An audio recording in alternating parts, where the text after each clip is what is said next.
obviously I know who you are, Danny Oates.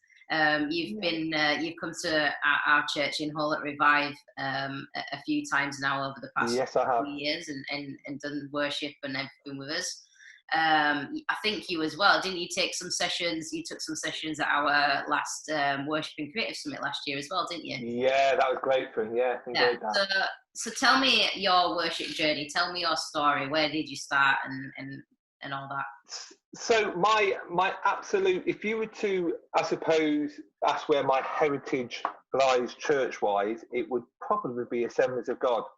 My mum and dad were working for Home Missions, as it was then, and basically they would plant churches, move on, plant a church, move on. So my younger years were very much kind of moving around different places, and then we settled in a town called, or a city called Coventry, where that's where I did the majority of my kind of sort of growing up.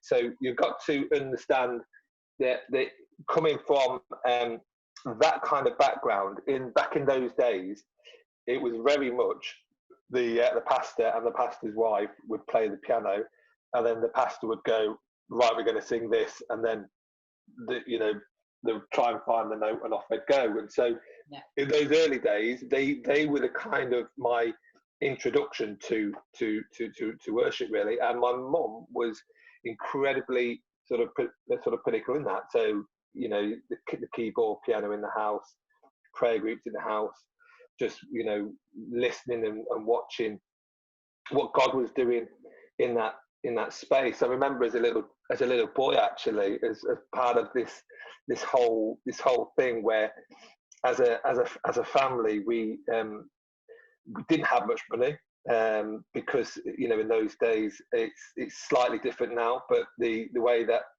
missionaries and other people were supported back in those latter years weren't necessarily the most helpful.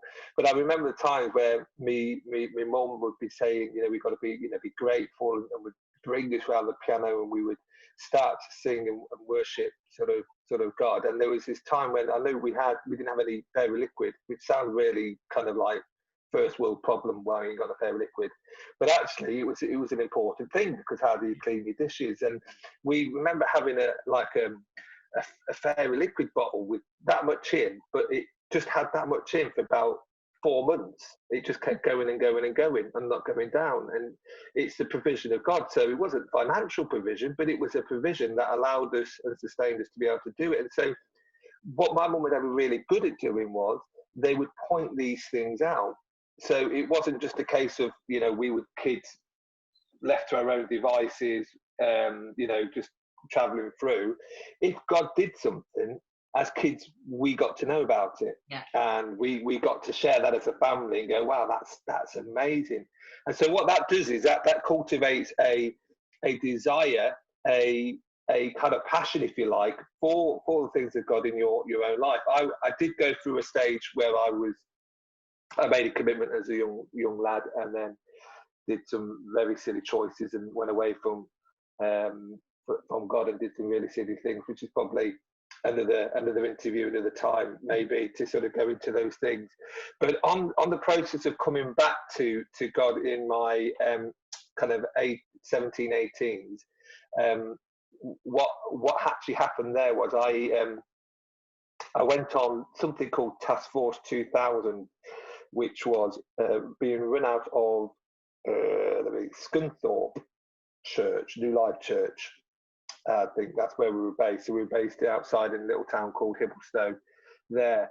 And until that point, the majority of what I was doing worship-wise was, I suppose, singing and looking pretty, really, because back in those days, the way that it worked was you had your, you probably had your youth leader or the song leader, as I would call it, would stand there and give it all this. Yeah. And then they would have what we would call a ministry song, or a solo, or now we're all going to encourage Danny, and he's going to come up and sing in a really high-pitched choir voice, kind of the Lord and all that. And so there was an element there of singing, but it was only when I went on to the task force with the leader there called Paul Morley, who unfortunately recently has passed actually into glory. He was the pastor at Gainsborough in the last few months.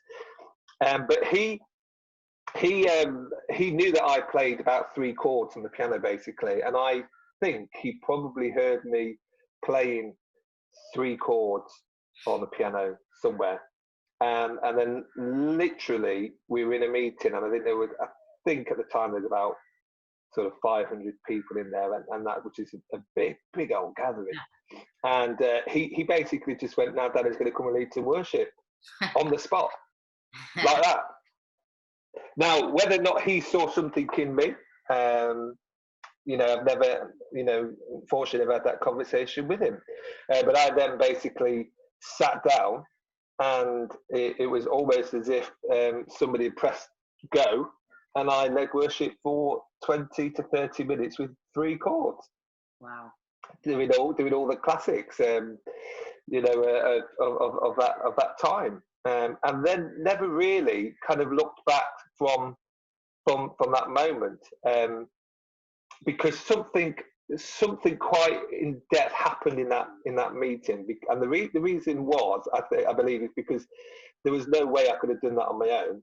I didn't know that. It literally just turned around and said, "Right, go." So I was like, yeah, one of those scenes where it's kind of like, well, I don't know why he wants me to. Why am I doing it? And then you sit down and you play, and it goes, yeah, you're just fooling everyone.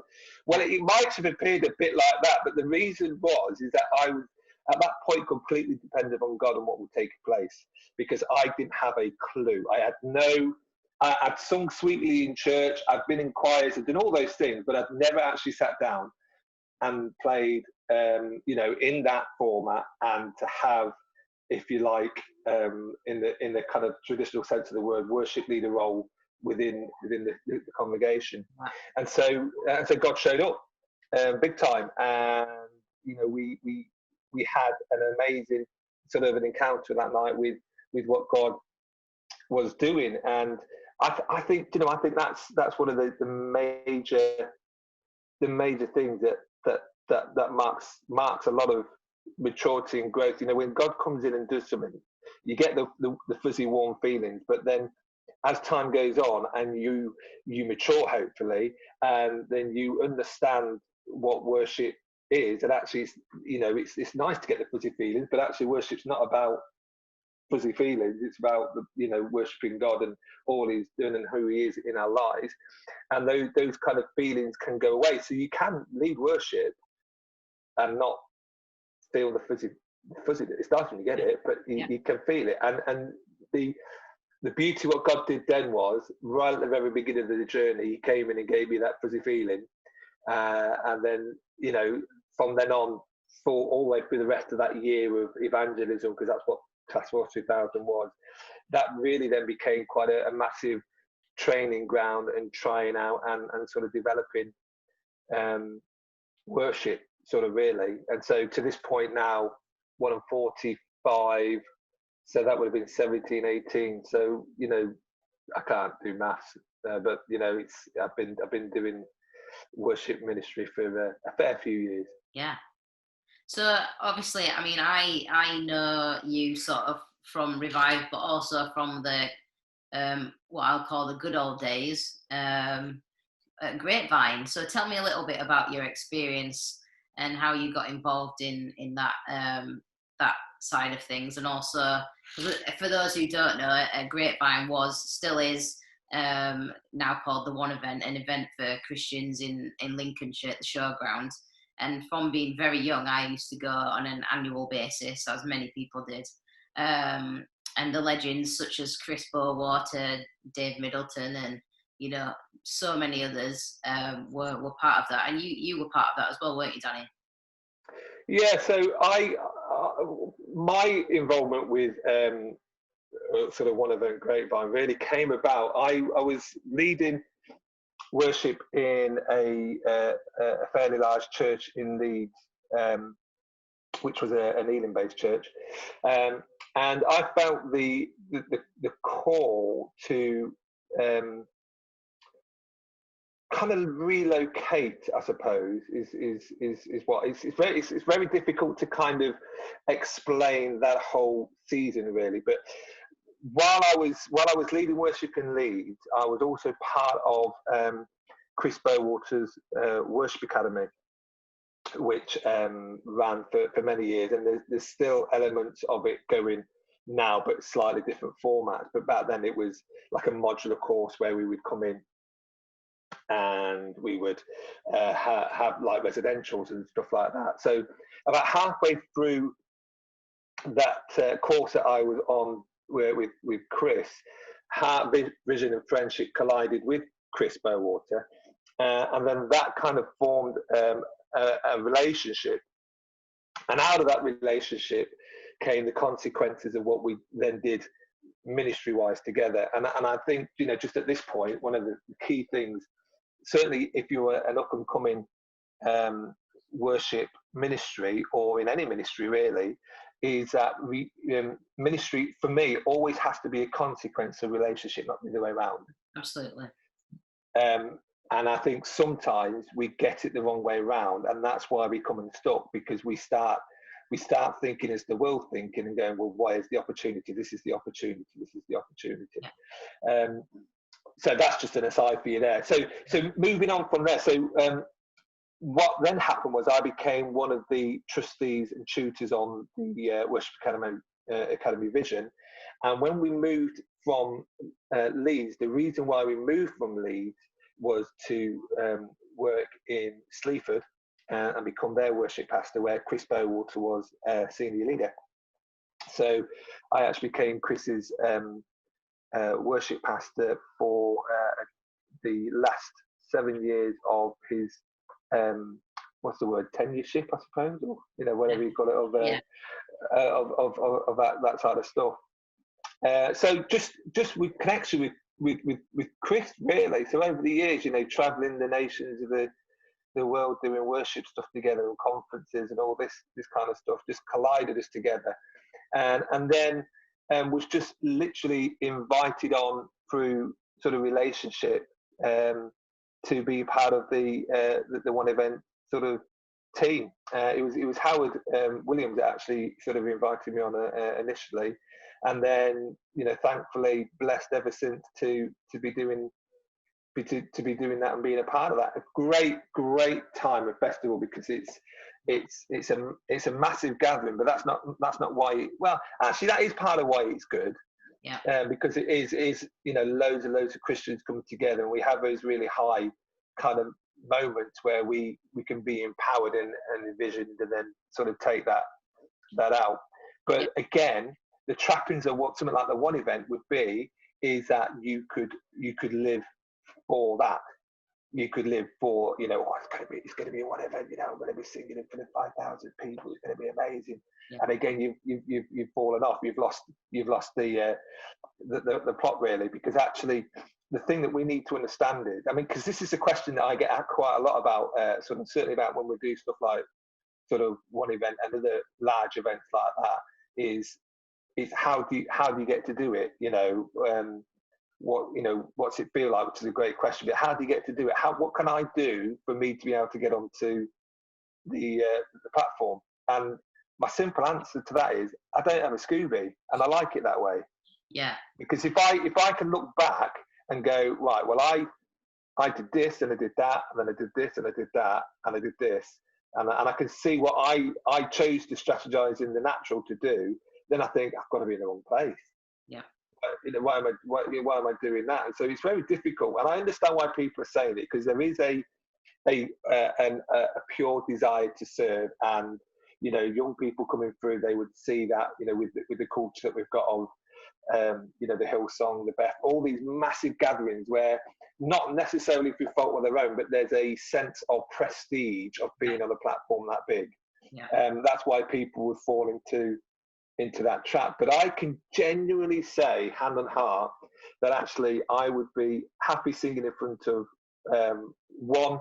5,000, 10,000, which all of that whole spectrum which I've done, or none, because actually what we're doing is for an audience of one, really, and that's the kind of tightrope that we're always walking as creative people. But that's how I kind of got involved. It was through my connection with Chris and Howard, and then of course most recent years we moved from Sleaford church there, because I needed to be even more itinerant than I was, and I couldn't hold the position locally within the church and effectively do what God was calling me to do. And so part of that move there was to just to allow other ministries to come in, make their mark, find their own anointing, find their own thing. Because speaking really candidly, we all know that when you're such a massive part of a place, actually what can happen is when you come sort of back in, sometimes it's a difficult position to see somebody else doing a job that you do for the last 7 years. Yeah. And so when you come in 2 and 4 into situations like that, not intentionally, you could sort of cause a few issues. And so we felt it was right under God to find a home that would be able to love us, release us, shepherd us, keep us accountable, and release us into what God was calling us to do. And Crampton Alive, which of course is a ground level church, which of course is affiliated to the one event, which is kind of like the full circle of that story, really. But yeah. So one question that I didn't send to you, which I wanted to ask you about, which will lead on very nicely to sort of some other thoughts, is your ministry that you've called, you're an itinerant worship leader as well as in Grantham Alive, is you've called your ministry King's Chamber. Now I just love that, and so tell me a little bit, why did you choose that name? What did God say to you in that time, and what's the reasoning behind it? King's Chamber is the song that goes along with that. King's Chamber, I actually wrote with Howard Williams in his sort of garage, and one night we were there writing a song, and I'd been looking at Songs of Solomon, or whatever the variations of what people like to call that, book of songs of love, or whatever. That's by and by, but effectively it was through reading scripture there. And if you get stuck into chapter 1, there is a chase that takes place. So the picture is of the female lady running around the city and going, "Have you seen the one that my heart loves? Have you seen the one my heart loves?" And the answer comes back and goes, "No, I haven't." So she pegs it to somewhere else and goes, "Have you seen the one my heart loves?" And they go, "No." So he pegs it, and then finally she sees the one her heart's love. And this is the point that really got me hooked into the book itself. It says when she found the one her heart loved, then she never let go. Wow. And part of the process of the next chapter of that is she's invited in to the King's Chamber. And the King's Chamber is a place of intimacy. It's a place of communion. It's a place of just sheer awesomeness, as it were, really. And so the King's Chamber was kind of birthed from that. So my ministry is literally going around and going, "Have you seen the one that my heart loves? Have you seen him?" Because actually, if you see him, you'll realize that he's lovely, that he is good, that he is kind, that he's your healer, that he's your provider, that he's your strong tower, that he's all these things. And more than that, when you come to him and you don't let go, you're invited into his very, very, very intimate space where you can commune with God, and you can, talk with God, and you can sort of pray, you can do all those things. But the issue is that we don't stop in the King's Chamber. We go to the King's Chamber to be changed. Yeah. And then from being changed, we then go back out into the world to be able to afford that change. It's an amazing thing to hear that, you've named your ministry after such a poignant moment, in the Bible, where Song of Songs, it's God's love letter to his church. It is, and I mean the interesting thing is the looks we get. We go, "But you're a man, Songs of Songs." Yeah, Yeah. yes. So very often if I'm kind of out in ministry and kind of stuff, I love to explain that, because then you can see certain sort of butch males in the congregation go, oh, okay, I get it. Yeah, I just love that. I just absolutely love it.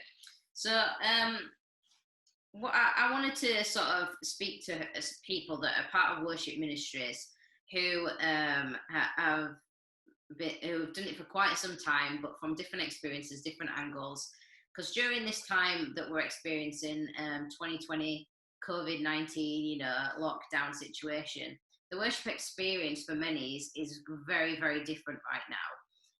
And we're having to tackle so many different challenges as creatives, musicians, worship leaders, and the like. So, what's your thoughts been on the change in worship experience in your church, in the nation, maybe even across the world? I mean, it's an interesting conversation, isn't it? Because I think, first off, as worship ministries, we have to have a process of getting over ourselves, because we're going back to the point where we go, we like the response, we like to have people in the room, we like all those type of stuff, and I kind of get that. And then all of a sudden you've got some people just a mobile phone pointed at them, and then they go, right, go ahead and do it. And this is if you like the faith aspect of what, certainly what I think I do is actually, has anything actually changed? Well, the means that we do it has, but the goal and the reason why we do it hasn't changed. And for me, like I'm saying, if you're comfortable in front of 1 or 10,000, or it's that moment when you've sorted that out in your heart, that actually you'll be good in a sense behind the camera. I think, because you kind of, and I don't mean it in the way that it comes across, but you carry on regardless. Yeah. And when I say you carry on regardless, there's a blind faith that actually that what God is doing, He can do from my office downstairs with my twinkling lights around the world, just as effective as being in front of people. And I think, speaking to a lot of worship ministries, certainly kind of ones that are kind of like coming through, they've struggled with the transition to that because they've been so, I don't mean numbers driven, but the fact that being in front of people, yeah, that allows them to be able to know what they're leading, really. And so that change, the only change that's happened is how we deliver that. So the goal is exactly the same: is that the people of God encounter the presence of God, that you show love for the congregation. And even now in broadcasting and what I do, I refuse to look at the numbers that people might be bringing in. Yeah. Because what that then makes you then do again is you start to fall into a human strategy again, going, well, how can I make people tune in? What do I need to do to make this make this sort of any good for people to be sort of liking and involved in? Now you've got the absolute extremes within that. So you've got the people that are basically a working, functioning TV studio with all the lights, with all the mixing desks and everything else. And when I look at some of that stuff, great. But the issue is that people end up watching and listening to worship. Do they actually worship? Yeah. Do they actually partake? I mean, someone might say, well, that's being really judgmental of you, and I suppose we'll never know because we're not in all the houses that are watching it. But my suspicion would be is that in the pajama culture that we've now got for Sunday morning churches, is that people will, yes, they'll come down with a cup of tea, but they'll be slurping a cup of tea and watching, probably rather than stood up or kneel down with their hands raised, worshipping that they might do in the actual sort of sanctuary. Yeah. And I think, unfortunately, the way that some of the stuff is being presented, especially at the very high end, is that you lose the interaction with the people that you're trying to engage with, because it becomes beautiful to watch. It becomes lovely to see. and so you just kind of you kind of glaze over and you go into it. And then at the completely other end of the spectrum, you've got some really beautiful hearted, meaning people, but with absolutely no gear or idea, and what's coming out is not intelligible or watchable at all, because of because of the nature of what their equipment is and what they haven't got.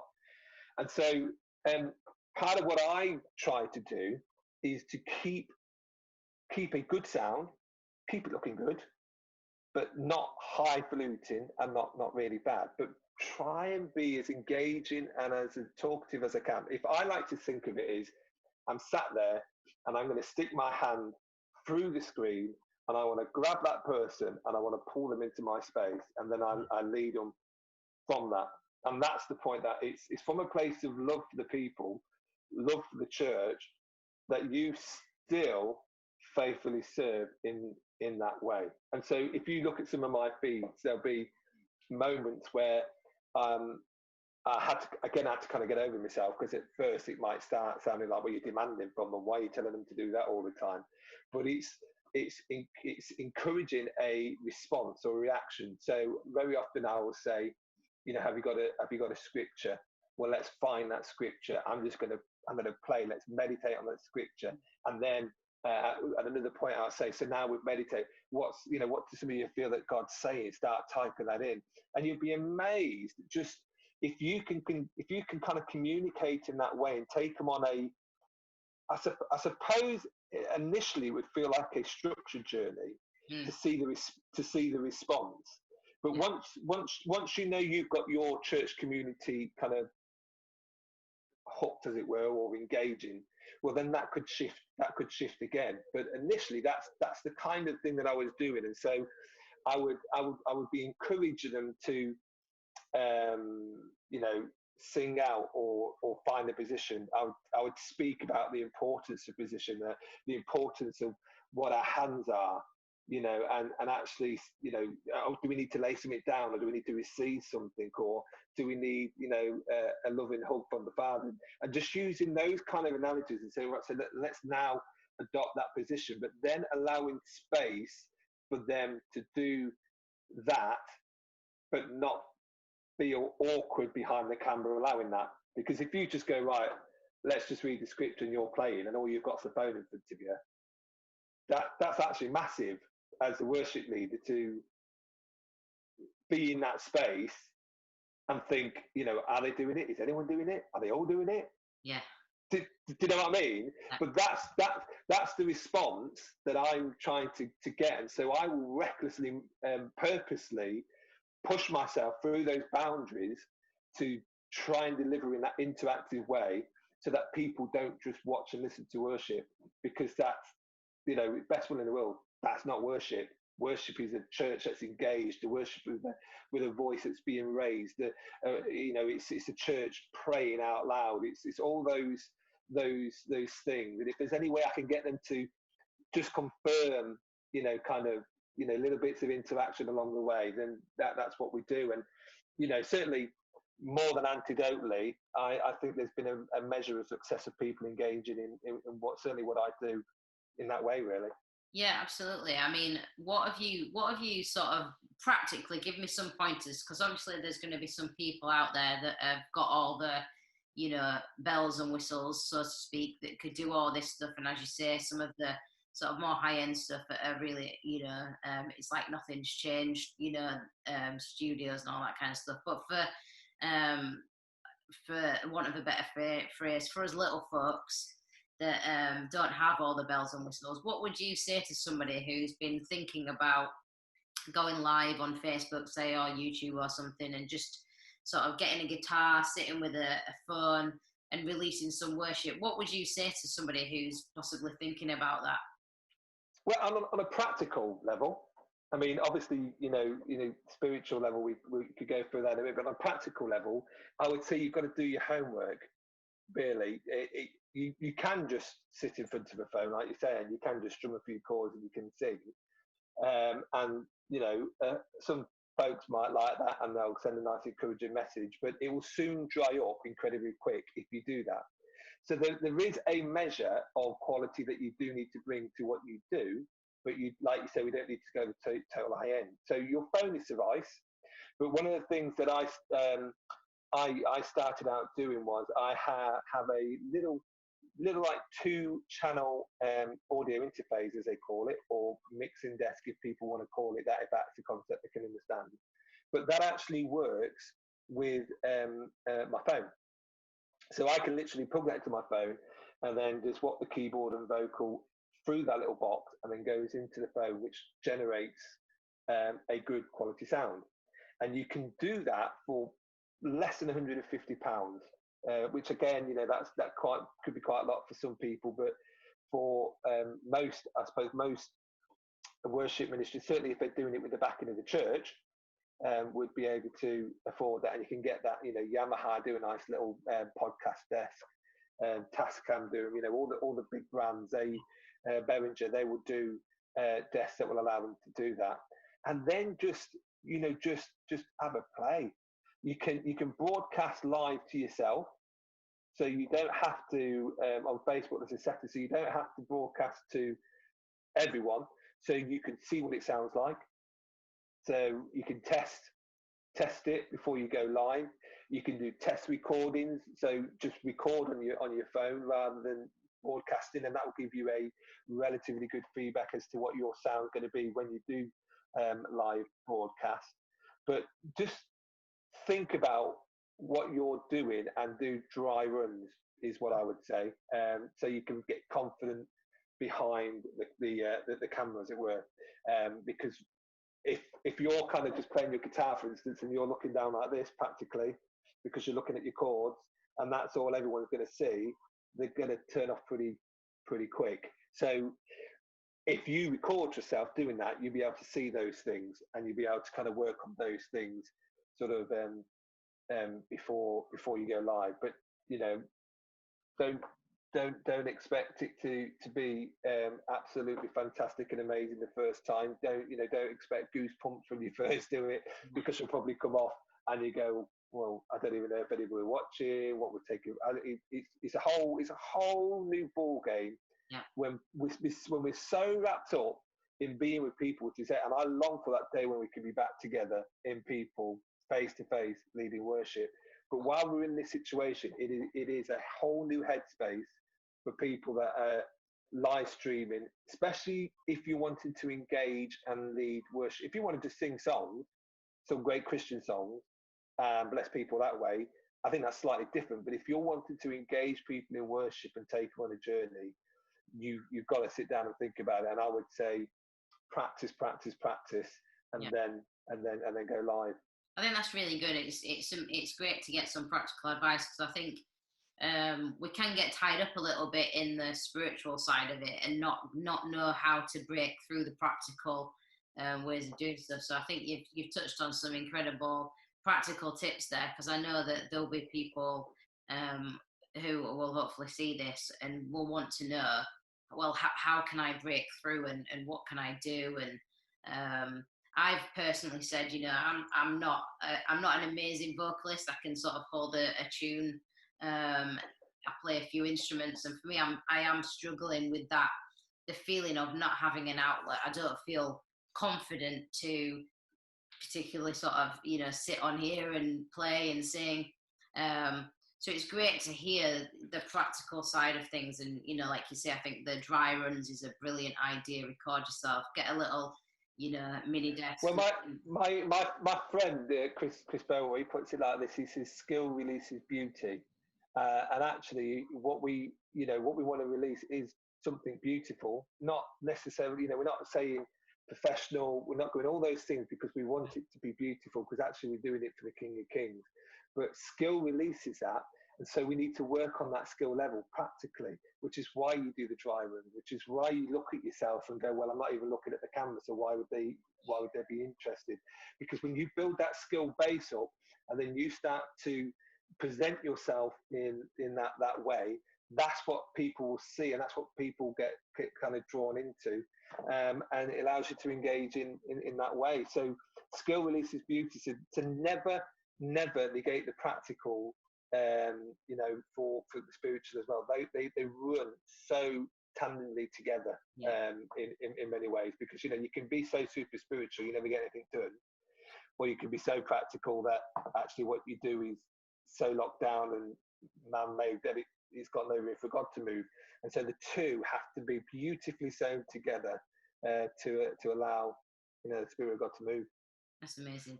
So, final thought then. What do you feel like God is saying to the worship community around the world at large during this time?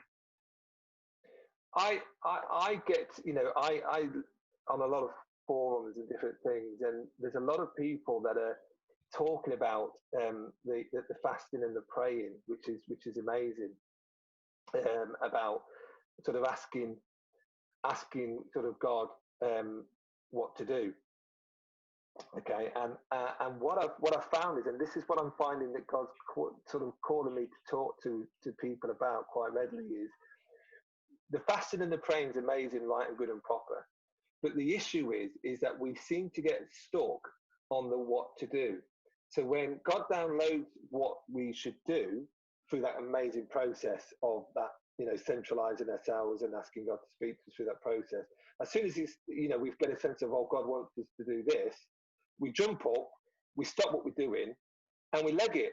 And then what we end up doing is we end up being sort of man-driven again, and kind of humanistic way of looking at it. Whereas, you know, I believe that God will be saying, he's certainly been saying it to me in this season, that actually as a worship ministry, it's okay, you know, we're asking God, what do you want us to do? And there's a sense of what God is telling us, you know, and that's going to be individual for different people, what God is telling us to do. But we need to stay and we need to linger in the King's chambers. See what I did there?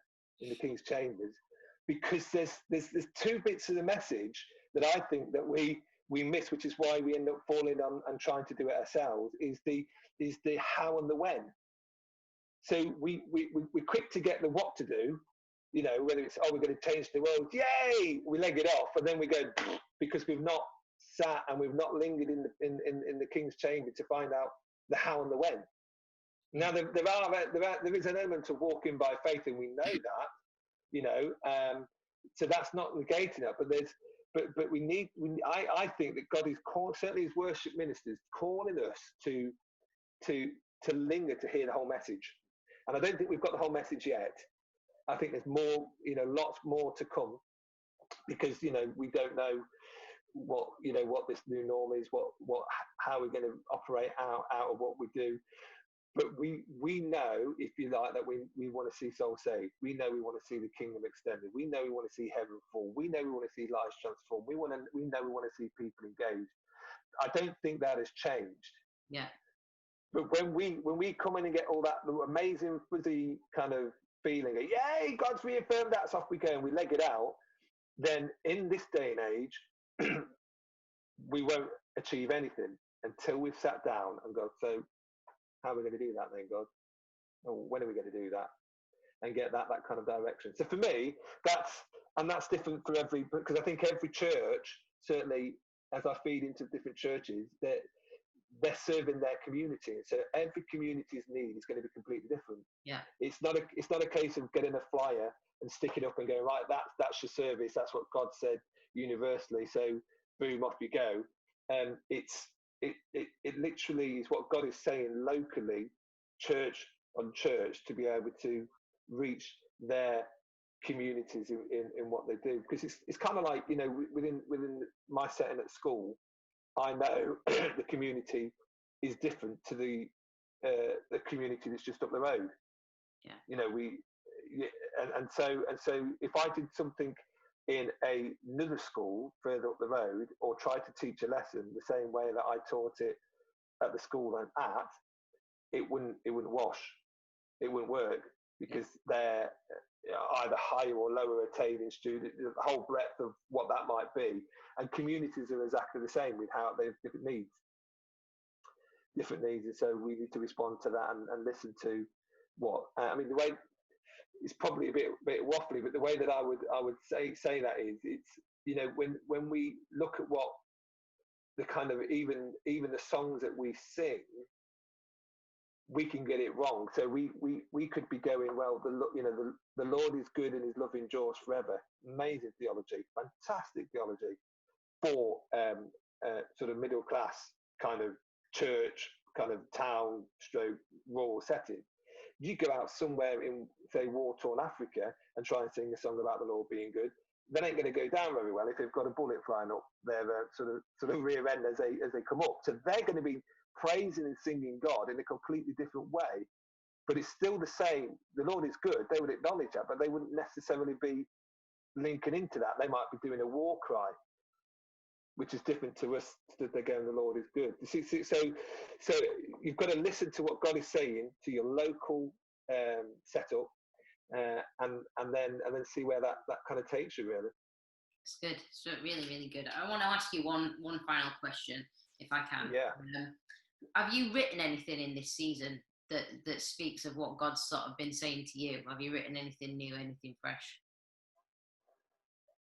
Yes, what's happening with me is I'm kind of beginning to dig up old wells when it comes to writing stuff. So my heritage is really interesting, because you've got a younger generation that are amazing. Bethel, Hillsong, they can play those songs, they can do those songs, they can write those songs amazingly. I can play those songs. I'm very, very blessed to be able to have the skill to be able to do that. And then you've got the other people that are, the songs of fellowship, hymnal, all those type of songs. And I'm smack bang well up in the middle of it. My heritage in my younger years were literally right at the point when worship was going through major changes in style, in writing, in words, in all the rest of it. But so because of that, I have a wealth to draw from in any writing that I do. And so part of what at the moment that what I'm beginning to do is I'm looking at some of the hymns with really obscure lyrics, and trying to understand what they're saying. Because I remember singing lots of these hymns as kids, and I hadn't a clue what they were on about, let alone very singable tunes are very singable. I hadn't a clue what they're on about. And so part of what I'm doing in my writing is I'm going back and I'm looking at those old hymns, and I suppose, for want of a better word, messagizing them, and going, well, that's what it's saying, and getting inspiration and creativity from that process. Because the truth of what's in some of those hymns are timeless, they're God-given. And sometimes it breaks my heart to think that we've got a generation that don't know about those hymns, but we've also got another generation this side that turn their nose up at Bethel Hillsong, and there's got to be a happy, in between. So for me, it's not one or the other, but it's two together. So if I'm leading worship, there'll be an amazing. I might present the hymn in a slightly different way, but it will be a hymn, and then there'll be to try and bring these two kind of what would almost feel like opposing sides, unfortunately, within some churches together, to say this. These are amazing. We need to be able to know these, and so that'd be where my creativity is trying to write songs that allow each side to sort of come together and understand the hymn and the, I won't say chorus, because that's they're not even choruses, we call them songs, so hymns and songs, and then that's where it is. And so a lot of the stuff I've been writing about is the attributes of God. I don't think we do that enough. I think we've got still too many songs with I, me, and not enough speaking of the glories of God and who He is, and just speaking about his attributes. And so I've recently I'm looking at